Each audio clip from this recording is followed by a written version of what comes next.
Salut à tous, bienvenue dans The Programmatic Society, un programme qui vous propose d'entendre chaque semaine la voix de ceux qui font le marché du programmatique, en français dans le son, international dans le ton. Une émission soutenue par Orange Advertising, Tilium et Adventory, avec pour partenaires médias CB News, Redcard, le CPA, et pour partenaires opérationnels Smiley Wanted et Bigmiser. Ce contenu est accessible également en podcast sur les principales plateformes d'écoute. Cette semaine, notre thème est le suivant. La DCO, un enjeu pour l'efficacité marketing. Délivrer le bon message au bon endroit et à la bonne personne, telle est la promesse du marketing et de la publicité depuis son avènement. Le concept de Dynamic Creative Optimization, plus communément appelé DCO, consiste en l'optimisation des créations publicitaires en temps réel au fur et à mesure de leur diffusion afin d'améliorer leur performance. Clic, visite ou lead. Pour en discuter, Karine Sareva de Oui.SNCF, Pierre-Antoine Durja d'Adventory, Victor Houters de Google, Pierre-Louis Fontaine, consultant indépendant. Bonjour madame, bonjour messieurs. Nous allons parler d'un sujet, encore une fois, stratégique, ou en tout cas qu'il devient de plus en plus, à savoir la DCO, qui veut dire Dynamic Creative Optimization. Quel est l'enjeu en termes d'efficacité marketing autour de ce nouveau concept ? Et pour commencer, première question, et Pierre-Antoine, je te demanderai d'y répondre en premier, ensuite vous deux, messieurs. Et bien sûr, Karine, je ne t'oublie pas, tu auras l'occasion de nous expliquer pourquoi tu as basculé tes campagnes en DCO. Donc, Pierre-Antoine, comment on peut définir cette fameuse DCO, Dynamic Creative Optimization ? C'est des technologies qui existent depuis maintenant une quinzaine d'années, quand on fait le tour, qui permettent de choisir en temps réel le contenu des publicités. Donc au lieu de rentrer dans un modèle qui est issu de la télévision ou de l'affichage papier, où finalement on va fabriquer une pub et puis la diffuser en la répétant la même, puisque les contraintes techniques d'exécution faisaient qu'une affiche, on ne va pas en imprimer une différente. Les DCO, elles permettent, grâce au digital, de se dire chaque publicité affichée va être différente, avec toutes les règles qu'on peut imaginer pour les rendre différentes, que ce soit les internautes, que ce soit le lieu de l'internaute, la langue, les offres produits, voilà, tout ce qu'on peut imaginer. Merci Pierre-Antoine. Pierre-Louis, ta définition ? C'est la capacité technique à multi-scénariser une campagne de communication en fonction d'une cible, et particulièrement en fonction d'une cible. Donc, femme 25-35, CSP+, habitant à Grenoble, 2 enfants, qui a été cookifié, on va lui distribuer une bannière spécifique lui étant dédiée par rapport à un homme qui habite à Paris, qui est célibataire. Ça exige donc d'être extrêmement fin dans le traitement de la data, intelligent et un peu riche quand même, parce que ça nécessite des niveaux d'investissement budgétaire qui ne sont pas des petites campagnes à 50 000 €. C'est des trucs, ça n'engage que moi, mais les niveaux d'investissement ne sont pas neutres pour arriver à obtenir un vrai résultat qui soit statistiquement correct et acceptable pour un annonceur. Merci Pierre-Louis. Victor, ton avis ? Ta définition surtout. Ma définition, peut-être concrètement, en gros, quand on prend un élément créatif, il y a différents éléments qui vont le constituer, donc une image, un texte, un call to action, une couleur de bouton. Tous ces éléments, via la DCO, on va pouvoir les rendre dynamiques et les rendre personnalisables. Et donc, du coup, en fonction des signaux que présentait Pierre-Antoine, afficher des variations et déclinaisons différentes de ce même asset créatif. Et ça va permettre 2 choses pour l'annonceur. D'une part, de lui apporter de la performance, parce que via la personnalisation, il va pouvoir offrir une meilleure expérience à l'utilisateur et donc de meilleures performances pour ses campagnes digitales, et aussi de la productivité, puisque tout ce travail de décliner un asset créatif qui peut se faire manuellement, là, va être automatisé par cette technologie. Merci Victor. Après avoir défini justement ce que c'était que la DCO, question à l'annonceur que tu représentes, Karine, puisque tu représentes Oui.SNCF. Pourquoi avoir basculé les campagnes en DCO chez Oui.SNCF ? En fait, c'est notre stratégie client-centrique qui nous a amené à basculer vers la DCO. On a souhaité en fait de relayer des messages personnalisés pour chaque typologie de nos clients et de nos prospects. Si nous n'avions pas eu de la DCO, on aurait dû multiplier le nombre de créas, de tracking, de trafficking, avoir des process lourds et surtout des délais très longs. Du coup, finalement, la DCO, c'est la réponse à l'industrialisation de la personnalisation. Merci Karine. Alors justement, C'est quoi les cas d'usage autour de la DCO? Est-ce que tu peux nous en dire plus, Pierre-Antoine, ensuite Pierre-Louis, Victor, et également à nouveau toi, Karine? Alors, avec Adventory, ça fait une dizaine d'années maintenant qu'on déploie de la DCO chez des clients. Donc le premier cas qui s'est développé, qui était probablement le plus évident de l'industrie, c'était le dit Web to Store, ou appelons-le comme on veut, le fait de mettre dans la publicité le point de vente le plus proche. Ce cas d'usage, il était très naturel parce que finalement, dans la presse quotidienne, dans l'affichage, c'était déjà naturel de remettre un point de vente dans une pub. Donc c'est un peu ce qui a fait démarrer le marché, ce côté je localise l'internaute et je remets le point de vente le plus proche, c'était un peu l'évidence. Ça s'est développé ensuite, nous ce qu'on a vécu, c'est beaucoup dans l'industrie du voyage, de façon assez naturelle, parce qu'il y a une question de nombre de destinations, il y a une question de prix qui sont quasi temps réel, il y a une question d'avions ou d'hôtels à remplir. Donc cette industrie du voyage, elle avait besoin que la publicité soit beaucoup plus vivante, saisonnière. Et donc c'est la première industrie, je pense, qui l'a demandé. Et probablement pour une autre raison aussi, c'est que l'industrie du voyage est une des premières à s'être mise à vendre sur Internet de façon massive, et donc naturellement les premiers consommateurs de publicité digitale. Et puis maintenant, ça s'est généralisé, on voit beaucoup d'industries. L'automobile est un cas vraiment très net, parce que beaucoup de modèles de voitures, beaucoup de prix, les locations longue durée changent les prix en temps réel. Enfin, donc il y a plein de contraintes, la traduction dans toutes les langues, donc le retail aussi, toute l'industrie du retail globalement, les produits dans les bons points de vente, ça se développe à une vitesse folle. Donc voilà, c'est en train de se généraliser, mais je dirais que le point de départ, ça a été la géologue et ensuite le travel. Merci Pierre-Antoine. Pierre-Louis, les cas d'usage que tu connais? Cas d'usage que je connais, on a fait ensemble un peu de telco aussi, parce que le pricing du voyage, il change tout le temps, mais le pricing des telcos aussi, la guerre est énorme, donc il faut être capable de réagir vite. Et un cas d'usage, moi, sur lequel j'essaie de travailler en ce moment, c'est surtout les FMCG et le e-retail. C'est un cas d'usage qui va un tout petit peu plus loin. Je suis persuadé que la DCO va être implémentée chez tous les retailers, Carrefour, Auchan, Leclerc, à très court terme. Il y en a déjà qui l'ont utilisé. Pour une raison toute bête, c'est que quand on est FMCG, on travaille sur du caddie. Et je vais donner un exemple assez rigolo. C'est quand vous êtes un surconsommateur de mayonnaise Amorama et fraîche, vous êtes un surconsommateur de dentifrice Signal. Ça veut dire que des datas, en fait. Exactement. C'est croiser ça à des datas qui sont des datas de comportement, mais aussi des datas d'achat. Et quand on a un panier moyen d'un individu, non pas de la ménagère, et qu'on sait que ce panier moyen-là dirige, quand j'achète du dentifrice, ça dirige sur de l'achat de mayonnaise, par définition, la DCO prend absolument tout son sens et ça va augmenter les ROI. Parce que le DCO, un des objectifs quand même de la DCO, c'est d'optimiser les retours sur investissement, enfin le ROAS. Et donc, le cas d'usage pour moi qui va monter en puissance vraiment dans les 2 prochaines années, c'est le e-retail et c'est avec les industriels. Merci Pierre-Louis. Victor, chez Google alors, qu'est-ce que tu as pu observer? Chez Google, on accompagne beaucoup d'annonceurs, je dirais, internationaux. Et de plus en plus, ce qu'on observe chez eux, c'est une problématique de chercher à centraliser et rationaliser toute l'activité créative qu'ils peuvent mettre en place. Et peut-être pour illustrer, je prends un exemple, donc l'exemple de Netflix. Netflix, c'est, alors je vais sûrement dire des chiffres qui sont plus vraiment d'actualité, mais une cinquantaine de séries à promouvoir chaque année dans 150 pays avec 150 langues différentes. Donc le choix de la DCO s'imposait un peu à eux pour avoir cette centralisation créative et avoir ce même asset qui, en fonction du pays de l'utilisateur, en fonction de certaines règles culturelles locales, on allait faire varier ce même asset créatif pour qu'il s'adapte à chaque pays et à chaque utilisateur, et comme ça garder le contrôle et la centralisation de la production des créas et réduire les coûts de production liés à ce travail-là. Merci Victor.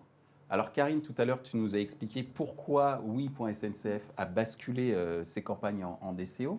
Et si on doit parler des cas d'usage, quels sont ces cas? Oui. Alors d'abord, notre stratégie globale s'appelle l'audience planning. L'idée, c'est de vraiment adresser un message spécifique à chacune de nos audiences prioritaires. Concrètement, c'est personnaliser des messages en fonction de l'endroit où se trouve l'internaute, l'audience auquel il appartient, donc via notre DMP, une ville de destination qu'on va pousser et qui est déterminée en fonction d'un top ville qu'on a mis en place, et puis la météo pour donner envie aux non-anticipateurs de booker leur week-end à venir dans la ville dans laquelle on pousse. Merci Karine. Alors justement, sur ce que tu viens de dire justement Karine, ça pose des questions aussi en termes d'organisation et de manière de travailler. puisque effectivement, il y a les data, mais il y a également l'optimisation qui va avec et bien sûr la dimension humaine, organisationnelle. Est-ce que, Pierre-Louis, la DCO a eu une incidence sur la manière dont tu travaillais dans les cas que tu as pu gérer? L'utilisation de la DCO change le way of working entre l'annonceur, l'agence média et l'agence créa par nature. Quand on travaille en bannière classique, on brief l'agence créa, l'agence nous donne les bannières, on transmet à l'agence média et l'agence média trafic. Donc on a des flux qui sont descendants-montants mais qui ne sont pas mélangés. Aujourd'hui, quand on travaille la DCO, ça veut dire qu'on doit prévoir des scénarios, je ne sais pas comment on dit, à l'avance. Ça veut dire qu'il faut donc réfléchir avec le planning strat de l'agence créa. Il faut réfléchir avec le planning data de l'agence média. Ensuite, il faut mettre tout le monde autour d'une table. Et il faut s'assurer aussi que d'un point de vue économique, c'est intéressant pour un annonceur. Quand vous faites de la DCO, vous démultipliez le temps stratégique chez l'agence, donc ça vous coûte plus cher en honoraire. Vous démultipliez le temps chez l'agence média aussi, en termes de temps passé pour l'implémentation. Vous achetez la solution technique, et pour que tout ça fonctionne, il faut que vous achetiez de la data. Alors, de temps en temps, chez certains partenaires, elle est gratuite, et puis chez d'autres partenaires, elle n'est pas gratuite. Ce qui veut dire qu'au global, vous augmentez la dépense initiale avant de regarder les résultats. Vous payez pour voir. Et c'est la problématique de l'annonceur, c'est qu'en DCO, après, il y a des périodes de rodage qui coûtent très cher, et quand on est rodé au bout de 6-8 mois, c'est bon. Mais les premières périodes sont extrêmement coûteuses à mettre en place. Il faut vraiment que ce soit prouvé en termes de rentabilité. Pierre-Antoine. C'est vrai. Merci Pierre. Merci Pierre-Louis. C'est vrai dans le cas où tu es dans l'audience planning, ce que tu viens de décrire, c'est dans le cas où tu dois acheter les données pour ton audience et où tu es dans une approche par cible parce que ça impacte la créa. Quand on est sur des scénarios plus simples, pour donner un exemple, si tu prends une compagnie d'avion qui doit pousser ses destinations, un cas vraiment hyper simple, tu n'as pas à impliquer le planning strat des agences. Non, donc, ça, et donc je pense que ça dépend un peu des cas d'usage, mais c'est vrai que le cas d'usage que tu décris, qui est d'aller travailler avec des audiences où il faut acheter les données et se demander quel message on va envoyer à chaque audience, nécessite un travail de planification avec toutes les agences qui est colossal. Le travail sur l'audience, c'est ceux qui n'ont pas de réseau de vente directe. Là, il y a un gros travail sur la data, puisque par définition, on est obligé de toucher le consommateur final sans avoir les données intermédiaires. Quand on est un e-commerçant, évidemment, il n'y a pas de... C'est un peu différent. Il y a moins de complications, ça c'est certain. Alors, la parole à un e-commerçant et également dans le domaine du tourisme, à savoir Karine. Oui. La façon de s'organiser chez oui.sncf, comment elle a été impactée par justement le fait d'embarquer la DCO dans sa stratégie de communication? Alors, en fait, la DCO élargit le champ des possibles puisque maintenant, on n'est plus limité par le nombre de créations. Donc, en fait, il faut effectivement en amont bien réfléchir aux pistes d'optimisation sur le fond et la forme de la créa. Et puis aussi, comme disait Jean-Louis, réfléchir Pierre-Louis, réfléchir au scénario en cascade pour chacune des audiences. Puis surtout, il faut réussir à jongler entre l'univers média et celui de la création pour continuer à tester et optimiser sur les deux plans en parallèle. Puis après, en interne, effectivement, on rajoute en fait un maillon dans la chaîne de la création de la campagne. Donc, il faut repenser les process pour bien intégrer, donc pour nous, Adventory dans chaque étape. Et puis, faire de la pédagogie pour donner les bénéfices de la DCO en interne. Mais une fois que la DCO est mise en place, pour le coup, on a vraiment des délais qui sont réduits. Et puis, on gagne aussi des insights qu'on n'aurait pas auparavant. Donc une organisation qui demande du temps, mais une fois que cette organisation est mise en place, on va beaucoup plus vite. Tout à fait. Merci Karine. Victor, tes observations sur l'organisation que cela implique, la DCO? Ouais. Et ben peut-être pour compléter, parce qu'en effet, au démarrage, il y a un vrai travail organisationnel à mettre en place, mais pour moi, il continue, parce que contrairement à des campagnes non DCO, la DCO, ça va être un projet un peu itératif, où l'idée, c'est on apprend d'un premier jet de campagne, d'une première scénarisation sur des signaux relativement simples, et peu à peu, on va complexifier, enrichir le message et enrichir le projet DCO. Et c'est pour ça que ce besoin organisationnel très fort au début, il est quand même vrai tout du long du projet, il faut le maintenir. Et il y a ce vrai travail de coordination entre les différents acteurs, médias, créa, annonceurs à faire. Et c'est un point très important, c'est pour ça que c'est des projets qui peuvent être coûteux. Et c'est pour ça que nous, on porte beaucoup d'attention, alors d'une part sur les technologies qu'on met sur le marché, mais d'autre part sur les partenaires avec lesquels on s'entoure pour accompagner les annonceurs sur ces projets de DCO. Parce qu'au-delà de prendre en main les technologies, il faut aussi avoir ce savoir et cette capacité à gérer le projet de bout en bout et à coordonner l'ensemble des acteurs sur ce projet. Merci Victor. Est-ce que Pierre-Antoine, tu voulais ajouter des choses concernant l'organisation? Peut-être que tu as des conseils à donner. Oui, beaucoup de choses ont été dites déjà. Je pense que les points clés sont là. Il y a un point qui est intéressant, je trouve, qui est évoqué en sous-jacent par tout le monde, c'est qu'en fait, c'est très adapté au fil rouge. Oui. C'est que naturellement, le DCO va très bien avec fil rouge et va pas très bien avec campagne one-shot. Parce que cette démarche d'amélioration continue que tu viens d'évoquer, Victor, parce que toi, tu parlais d'audience planning, d'abord, c'est un point important et beaucoup d'annonceurs ne travaillent pas forcément en fil rouge leur campagne digitale. Donc, des fois, on a l'impression que c'est le DCO qui amène l'organisation, mais c'est déjà le passage en fil rouge des campagnes qui amène un changement d'organisation. Donc, ça, c'est un vrai changement. Le deuxième point que je voudrais ajouter, c'est que ça ressemble beaucoup, en fait, du coup, à ce qu'on fait en CRM. Quand les annonceurs travaillent en CRM, on est dans cette démarche de fil rouge, de construction des créas rapides et tout. Finalement, la démarche créative, elle est plus proche de la démarche créative du CRM que de la démarche créative de la publicité traditionnelle. C'est le deuxième point qu'on a observé. Et puis effectivement, le troisième, nous, alors le point que tu as évoqué, Victor, sur l'organisation est évident. Nous, on est très, très présents. On fait plus de services que de techno, quoi, en réalité, parce que cette transformation, cet accompagnement, ce rôle de chef de projet que tu décrivais, il faut être là, il y a une vraie transition à gérer, il y a beaucoup d'acteurs à coordonner. En fonction des cas, il faut redonner à chacun son rôle, sa responsabilité, ce qui n'est pas toujours évident parce que l'annonceur est censé être chef d'orchestre du déploiement de DCO, mais finalement, c'est des technos complexes qui n'ont jamais été pratiqués par le chef d'orchestre, quoi. Donc, ce n'est pas très simple de demander à quelqu'un de devenir chef d'orchestre de quelque chose qu'il ne connaît pas. Donc, ça, voilà, on essaie de Chef venir... d'orchestre sans connaître la pour partition. Autant la partition et surtout comment on écrit la musique, quoi. Voilà. Donc, du coup, nous, on considère qu'on a un vrai rôle de conseil pour accompagner les annonceurs là-dedans, parce que c'est vrai que ce n'est pas un sujet simple à mettre en place. Pierre-Louis, Oui, merci je Pierre-Antoine. rajouter un point aussi. Là, on parle de DCO, donc de modification en temps réel des bannières publicitaires. Bleu, rouge, prix, pricing, visuel. Mais une fois qu'on a cliqué sur un Paris-Strasbourg fond bleu, il faut que j'arrive sur une page Paris-Strasbourg. Ouais. Donc la DCO doit être liée aussi à l'utilisation d'un CMS, donc un Content Management System, qui adapte automatiquement en fonction de la provenance et du type de bannière. Ça veut dire qu'une agence média ne maîtrise pas par nature les CMS. Les CMS sont plutôt maîtrisés par les agences digitales. Encore une fois, il faut les mettre en relation. Il faut faire en sorte que la bannière qui s'est adaptée à l'individu donne l'ordre d'adapter la page de réception aussi. Ça veut dire que la complication technique, elle ne s'arrête pas à la bannière, elle s'arrête à l'arrivée. Si on considère que la DCO est efficace, on la considère sur quoi? L'engagement, c'est-à-dire le taux de clic? Ou est-ce qu'on la considère comme étant efficace sur la transformation? Si on la considère efficace sur la transformation, ça veut dire qu'il faut gérer le site en temps réel aussi. Merci pour ces précisions, Pierre-Louis. Donc, des organisations au niveau des équipes, mais également d'un point de vue technique et, j'allais dire, d'un point de vue process de contenu, hein, d'une certaine manière, des différents messages et de l'endroit et de la page de destination de ces différents messages. Donc, merci pour ces précisions. On en arrive déjà à notre dernière question. Je commencerai par vous, messieurs, et Karine, je te laisserai le mot de la fin. La question est la suivante. Est-ce que le marché a compris les enjeux autour de la DCO? Je commence par toi, Pierre-Antoine, puisque tu es l'évangéliste en chef sur ce concept. Alors, est-ce que tu as l'impression que le marché comprend? Voilà une pression. Oui, je pense que le marché comprend. Je pense que c'est long. Je pense que tous les gens à qui on parle aujourd'hui comprennent l'intérêt. Je pense que toutes les organisations ne sont pas adaptées. Je pense que...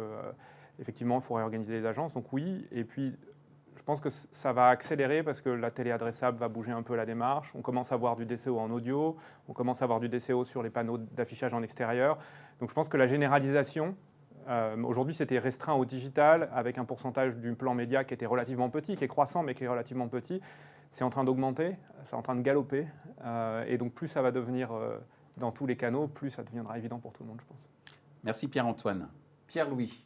Je pense que le marché comprend. Maintenant, il faut regarder secteur par secteur parce que le marché, c'est tout le monde. Et par secteur, là, il y a des niveaux d'appropriation qui sont plus ou moins élevés. La clé, pour moi, il y en a deux. L'un, c'est le rapport énergie et rentabilité, comme d'habitude. Et le deuxième, c'est 50% de la vente de l'efficacité d'une DCO, c'est le reporting. C'est-à-dire comment on arrive en moins d'une minute, c'est-à-dire un pitch d'ascenseur, comme on dit, à prouver à un directeur marketing qui a vraiment beaucoup d'autres choses à faire que la DCO, c'est le top du top de la technologie à utiliser. Et on a une minute pour faire ça, pas plus, parce qu'il y a vraiment, encore une fois, d'autres choses à faire. Donc 50% de la vente d'une DCO, c'est son reporting. Ça veut dire que les scénarios, il faut les travailler, ça veut dire qu'il faut des storytellers en agence. S'il y a des bons storytellers en agence, la DCO va accélérer sa pénétration par définition. Merci Pierre-Louis. Victor. Je suis assez d'accord avec ce qui vient d'être dit. Et je pense qu'en effet, indéniablement, le marché il est conscient des bienfaits de la DCO et en tout cas de la personnalisation créative. Après, toutes les contraintes de coûts organisationnels, les solutions qui sont relativement complexes à prendre en main, tout ça, c'est un facteur assez bloquant pour une adoption plus large de cette technologie.